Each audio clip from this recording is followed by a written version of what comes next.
La vie de Daniela promettait d'être aussi radieuse et ensoleillée que l'Espagne elle-même. Née dans une petite ville accueillante, elle était la fille unique de parents merveilleux qui étaient le sens de sa vie. La jeune fille excellait à l'école, pratiquait la danse et le chant, et rêvait d'une brillante carrière comme Montserrat Cabal. Tout semblait trop simple. Le conte de fées où Daniela était une princesse cessa d'être tendre alors qu'elle avait à peine 17 ans. Alors que les préparatifs pour la remise des diplômes et les examens battaient leur plein, un simple coup de fil bouleversa tout, une voix indifférente à l'autre bout du fil annonça « Tes parents ont eu un accident ». Dans ce terrible accident de voiture, qui a à jamais divisé la vie de Daniela entre avant et après, sa mère est morte sur le coup et son père a été transporté en soins intensifs. Il est décédé 3 heures plus tard sur la table d'opération. Comme l'a plus tard raconté à la jeune fille l'infirmière âgée et compatissante de garde à l'hôpital, le chirurgien qui a opéré son père venait tout juste d'obtenir son diplôme universitaire. De plus, l'hôpital provincial manquait de l'équipement nécessaire pour un cas aussi grave, et même du groupe sanguin rare dont son père avait besoin pour une transfusion. Après les funérailles, Daniela décida d'oublier son rêve d'enfant. Elle préféra la lumière des lampes du bloc opératoire à l'éclat des projecteurs de scène. La chirurgie n'est peut-être pas une profession féminine, mais si sauver une vie pouvait donner un sens à sa propre existence, elle a été admise à la faculté de médecine du premier coup. Les 2 premières années ont filé comme un éclair. La jeune fille se plongea dans ses études. Sans même chercher à être la meilleure, elle obtint d'excellents résultats. Ses professeurs lui prédisaient un brillant avenir en médecine, mais Daniela ne souhaitait qu'une chose, tenir la promesse faite à ses parents au cimetière, sauver une vie. La deuxième fois que Daniela se déroba, ce fut lorsqu'il fit son apparition au département, le nouveau jeune maître de conférence. Il ressemblait incroyablement à son père, tout aussi grand, joyeux, avec des étincelles malicieuses dans ses yeux bienveillants et affectueux. Le beau Nicolas était apprécié de toutes les étudiantes du cours sans exception, mais il n'accordait une attention particulière qu'à une seule, la triste et talentueuse Daniela. Leur histoire d'amour, qui dut rester secrète jusqu'à la fin de ses études, se développa aussi vite qu'un flamenco espagnol enflammé. La jeune fille retrouva un bonheur béat, comme dans son enfance. L'amour, omniprésent et conquérant, du moins le semblait-il alors, remplaça la solitude mélancolique. Elle se sentait à nouveau comme une petite fille vulnérable, aux côtés de Nicolas, de 14 ans son aîné. Avec lui, c'était aussi chaleureux et paisible que chez ses parents. Il semblait que ce serait toujours ainsi désormais. Le désir de sauver le monde et la vie des autres s'est estompé immédiatement après le mariage. Elle ne voulait construire qu'une seule vie, la leur avec Nicolas, une vie à 2. Tandis que son mari poursuivait une brillante carrière scientifique, Daniela donna naissance à 2 enfants, une charmante fille aux allures d'ange et sa mère bien-aimée, puis un garçon. La femme était absolument heureuse, se fondant dans sa famille. Elle semblait n'avoir plus rien à rêver, une immense maison en dehors de la ville, un charmant jardin d'hortensias parfumés, des enfants joyeux et en bonne santé, et, bien sûr, le mari le plus aimé et le plus aimant du monde. Était-ce encore trop beau pour être vrai ? Il y a des questions auxquelles il vaut mieux ne pas recevoir de réponse, même si l'on désire ardemment connaître la vérité. Qu'est-ce qui est le plus facile, la mère vérité ou le doux mensonge ? Jusqu'à présent, personne ne pouvait trancher avec certitude. Un soir, après une fête de famille à laquelle étaient conviés les amis proches de son mari, Daniela surprit la conversation de son mari avec son ancien camarade de classe. Chirurgien accompli, il souhaitait savoir de son ami s'il regrettait d'avoir quitté la chirurgie pour l'université.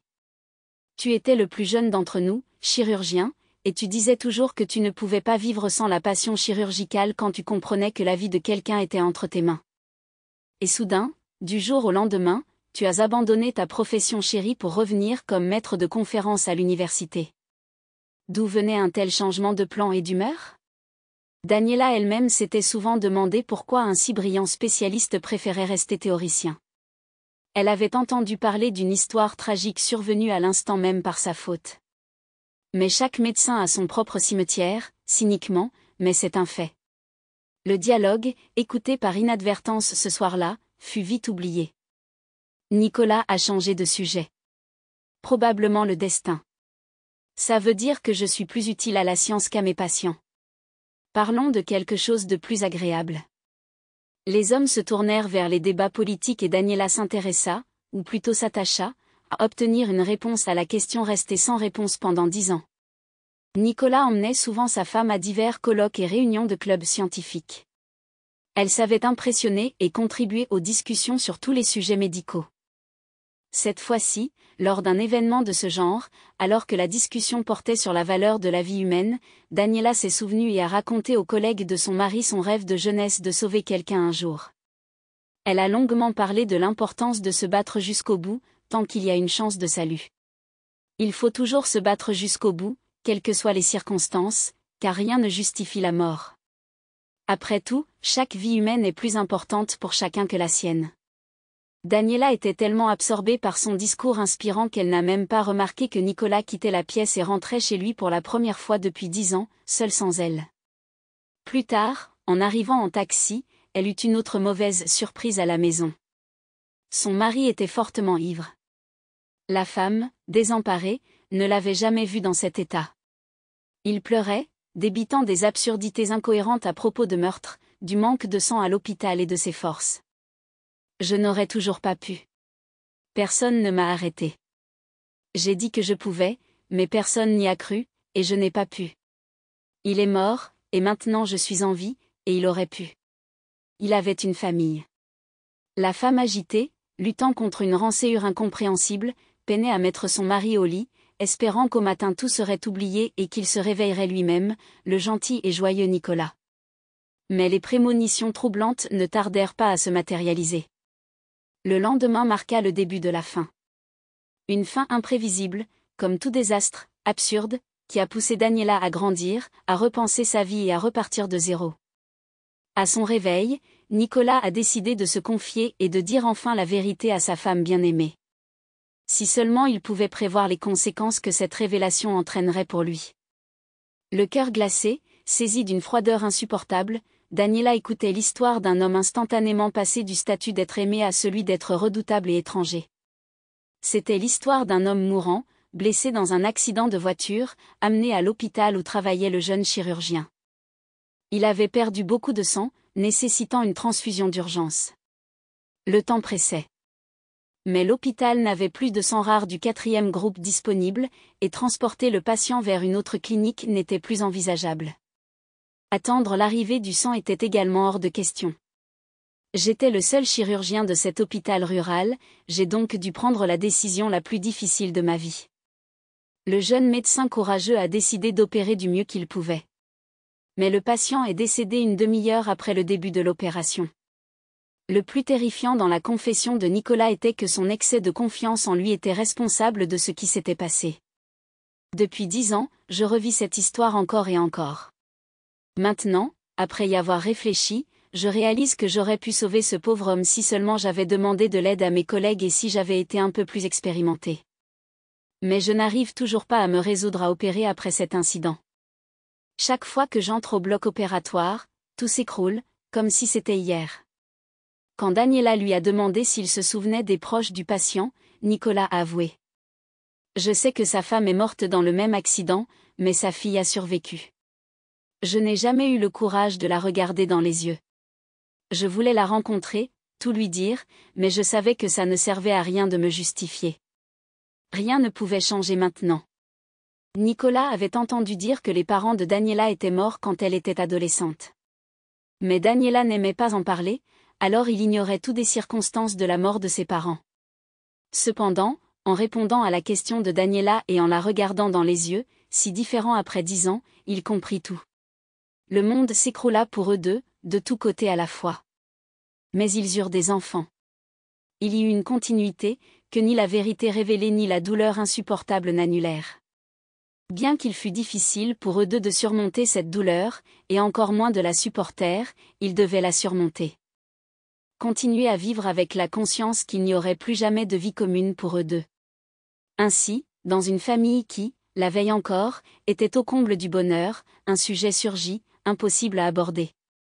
Ils n'y revinrent jamais, l'évitant soigneusement, mais quelque chose se brisa irrémédiablement dans la famille et chez ces personnes. Ils allèrent néanmoins se coucher et prirent le petit déjeuner ensemble. Nicolas embrassait encore sa femme avant de partir travailler, mais chaque jour qui passait le laissait présager un retour à la maison plus tardif. Vivre ensemble était possible, mais cela semblait faux et dénué de sens et puis, comme dans un mauvais film, où il doit toujours y avoir une maîtresse, elle apparut. Légère, sans histoire ni passé, belle, aux projets ambitieux. Daniela la découvrit immédiatement, s'écoutant, réalisa qu'elle aimait toujours son mari. Elle ne voulait pas perdre la vie, même si c'était aussi étrange que cela. Il était le père de ses enfants, elle avait été heureuse avec lui pendant 10 années ensoleillées et joyeuses. Mais il l'avait quittée. Simplement, sans discussion ni clarification de leur relation. Il l'avait quittée, lui promettant d'aider les enfants. Daniela se sentait non seulement abandonnée, mais cruellement trahie. Trahie 2 fois, il y a 10 ans, au bloc opératoire, et maintenant, comme à nouveau, au bloc opératoire, l'âme arrachée. L'ancien conjoint aida brièvement les enfants. Dans sa nouvelle famille, un enfant apparut également, et les derniers espoirs de Daniela de le voir revenir s'évanouir. Ils durent vendre leur belle et grande maison, pleine de souvenirs heureux et de bons événements, et emménager dans le vieil appartement de ses parents en ville. Mais cela lui rappela la promesse qu'elle avait faite à ses parents décédés. Plus de 10 ans s'écoulèrent après l'obtention de son diplôme de chirurgienne et l'exercice de sa profession à l'hôpital. Pour subvenir à ses besoins et à ceux de ses enfants, elle dut trouver du travail en toute hâte, mais aucune clinique sérieuse ne voulait embaucher un chirurgien certifié n'ayant jamais pratiqué la moindre opération. Au bord du désespoir, de la solitude et de la pauvreté, Daniela tomba sur une vieille publicité pour un hôpital provincial. Ils avaient besoin d'un chirurgien. Sans hésiter, elle s'est rendue à l'adresse indiquée pour un entretien. Le destin nous joue souvent de mauvais tours. Mais les sages disent que tout arrive pour une raison. Et si nous ne tirons pas les bonnes conclusions des leçons du passé, la vie nous réserve de nouveaux défis, nous donnant l'occasion de corriger nos erreurs. En approchant de la clinique, elle reconnut l'endroit, c'était là que son père était décédé lors d'une opération. Luttant contre l'envie folle de fuir le plus loin possible, Daniela entra à l'hôpital et en ressortit chirurgienne 1h30 plus tard. Dieu n'envoie jamais d'épreuves plus grandes qu'une personne ne peut en supporter. L'équipe de son nouveau lieu de travail, pleine de souvenirs, s'avéra étonnamment très accueillante. Elle s'est immédiatement fait des amis, notamment la nouvelle infirmière en chef, Paula, qui s'est rapprochée de Daniela. Elle était sage, sincère et authentique. C'est à elle que Daniela a pu se confier et raconter la triste histoire de sa vie imprévisible, étroitement liée à son père, son mari et cette clinique bien-aimée. Après leur conversation franche, Daniela se sentit beaucoup plus légère, la solitude s'éloigna, l'envie de travailler revint et elle se sentit prête à aller de l'avant. Se souvenant de la conversation fatidique avec son mari au sujet de la mort de son père, causée par le manque de matériel et de sang, Daniela passa à l'action. Paula, malgré son désir de soutenir son amie, tenta de la ramener sur terre. Personne n'aidera une clinique provinciale. Tout le monde nous a oubliés depuis longtemps et a fait fi de la situation. Mais son sens latent de la justice et la promesse faite à ses parents ne lui ont pas permis d'abandonner ou de baisser les bras. Je prouverai que rien n'est impossible. Et si vous continuez à frapper aux portes closes, elles finiront par s'ouvrir, ou je les défoncerai. 2 ans plus tard, la vieille clinique était méconnaissable. De nouveaux équipements, un approvisionnement complet en médicaments modernes et des réparations impeccables furent le fruit de nombreuses demandes, d'exigences persistantes et d'un travail acharné, sans week-end, de 30 heures par jour et d'horaires apparemment interminables. De nouveaux spécialistes commencèrent à arriver à l'hôpital, un autre bon chirurgien apparut et Daniela devint médecin-chef. Un point de don du sang fit même son apparition à l'hôpital. Seule Paula savait à quel prix son amie avait atteint un tel succès. On vit littéralement dans son bureau. À quand remonte la dernière fois où vous avez passé du temps avec vos enfants, vous êtes regardé dans le miroir ou avez fait quelque chose pour vous? On ne peut pas vivre uniquement pour le travail. Et c'est peut-être là mon salut.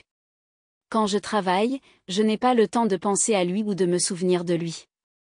Il y a aussi autre chose. C'est comme si je corrigeais une erreur ou que je me préparais à quelque chose de très, très important. Je ne parviens pas à me défaire de cette étrange prémonition d'un événement majeur imminent. Récemment, on lui avait proposé des postes dans des cliniques plus prestigieuses, promettant un bon salaire et une évolution de carrière rapide. Mais le jeune médecin-chef était catégorique. Je sais que ce n'est pas un hasard si je me suis retrouvée à travailler dans cette clinique, et précisément à ce moment-là. Daniela connaissait désormais un peu la vie de Nicolas Daniel. Elle avait entendu dire qu'il avait également quitté l'enseignement à l'université et qu'à la demande de sa seconde épouse, il s'était lancé dans l'industrie pharmaceutique. On disait que les affaires marchaient mal. Des connaissances communes voyaient souvent Nicolas ivre, disant qu'il se plaignait constamment de la vie et de ses 2 erreurs. Parallèlement, Daniela, en plus de réorganiser la clinique, avait commencé à pratiquer elle-même des interventions chirurgicales. Au début, il s'agissait d'appendicectomie et de blessures mineures. Mais récemment, elle s'occupait de cas plus graves. Ses collègues étaient toujours impressionnés par son sang-froid et sa concentration au bloc opératoire. Chacun de ses mouvements semblait obéir à un plan inconnu. Elle pouvait même prédire l'heure exacte de l'opération, qui ne dépassait jamais 3 heures. Je ne peux pas me permettre de me fatiguer. Les mains d'un chirurgien fatigué vacillent, et opérer plus de 3 heures d'affilée est une tâche trop difficile. La fatigue d'un médecin ne peut justifier la mort d'un patient. Ce soir doux, la chaleur était anormale. On aurait dit que non seulement l'asphalte brûlant fondait, mais aussi les gens autour. La radio locale signalait une augmentation des accidents de la route, et comme pour le confirmer, les sirènes des secours hurlaient devant les fenêtres de l'hôpital. Paula traversa le couloir en courant, visiblement agitée. Ambulance, dehors. Il y a un accident à 2 pâtés de maison. On aura tous les cas graves. Ils ne survivront pas. Préparer le bloc opératoire. Il fallait agir vite. Le 2e chirurgien était en vacances. Daniela devait donc pratiquer l'opération elle-même. La radio annonçait qu'il n'y avait qu'un seul patient dans un état critique. Je vais m'en sortir. Une prémonition de quelque chose d'important et de fatal s'est transformée en un sentiment fort qui lui a donné confiance. Je tiendrai ma promesse. Je sauverai une vie, la mienne et celle de quelqu'un d'autre. Dès que Paula crie, tout est prêt pour l'opération. Daniela s'approcha du miroir à l'improviste. Une femme totalement inconnue la regarda, forte, courageuse, belle, mais profondément malheureuse. Sur ces mots, il est temps de sauver, elle quitta la pièce et se dirigea vers le bloc opératoire. Tandis que le chirurgien enfilait ses gants, Paula lui a fourni les coordonnées du patient. Il s'agissait d'un homme de 49 ans. De nombreuses ruptures tissulaires et des lésions organiques internes semblaient apparaître. Une importante perte de sang. Daniela ressentait une faiblesse inquiétante dans ses jambes.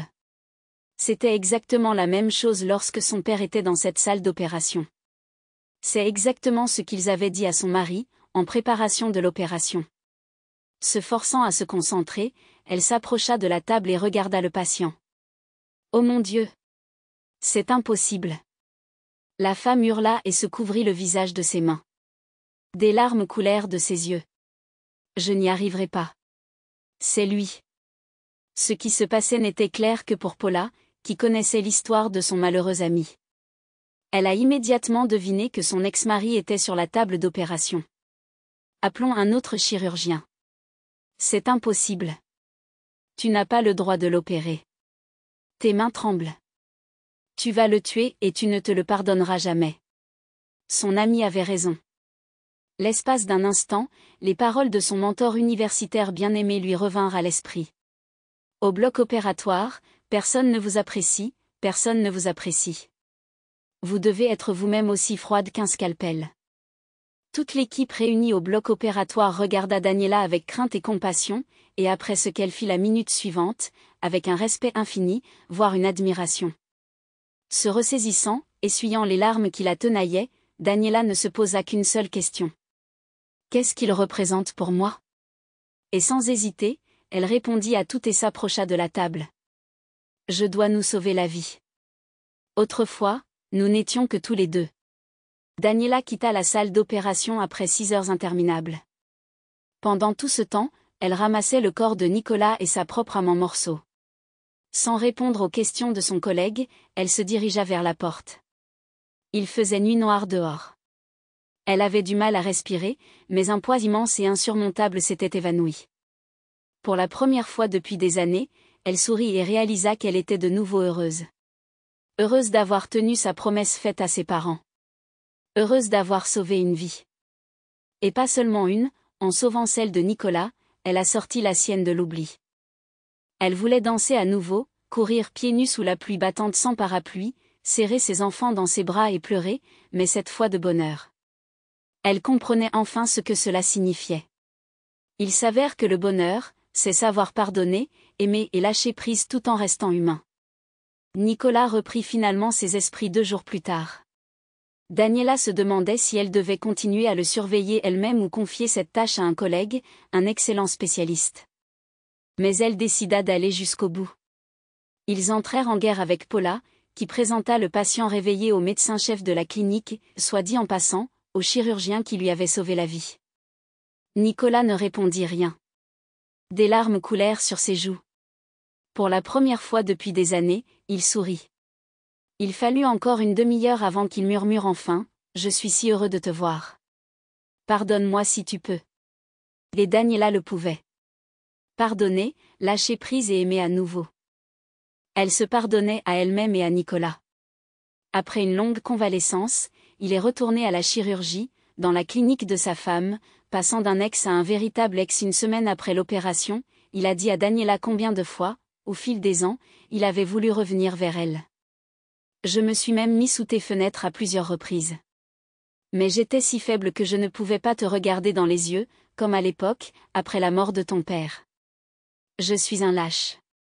Ma femme m'interdisait de communiquer avec nos enfants et de les aider. J'ai succombé à ses caprices. J'ai vécu la vie d'un autre, celle d'un inconnu. Je faisais quelque chose qui ne m'était pas destiné, revenir dans un foyer froid. J'ai commencé à boire. Un jour, j'étais tellement ivre que j'ai osé te voir à nouveau. C'est comme ça que j'ai eu cet accident qui, malgré tout, nous a réunis. Et comment avez-vous décidé de vous faire opérer? Était-ce la promesse faite à votre père de sauver une vie? Vraiment? Oui, c'est notre vie ensemble maintenant. Mais maintenant, nous en sommes aussi responsables ensemble. 20 ans de plus ont passé. Les enfants de Daniela et Nicolas ont grandi. Tous deux sont devenus médecins, mais pas chirurgiens. Leur fils travaille comme dentiste dans sa propre clinique, tandis que leur fille a choisi de devenir ophtalmologue, souvent en plaisantant. Je veux juste voir les gens clairement tout de suite, pour ne pas faire d'erreur. Et Daniela, du point de vue de tout ce qu'elle a vécu, se demande de plus en plus, si, à l'époque, après la mort de son père, le chirurgien prétentieux avait eu le courage de l'aborder, comment sa vie aurait-elle tourné? Il est clair qu'elle ne l'aurait probablement pas épousé, certainement pas, les enfants ne seraient pas nés, et elle ne serait pas devenue chirurgienne non plus. Il s'avère que la lâcheté aussi peut être fatale, et que les décisions non prises se transforment parfois en véritable bonheur.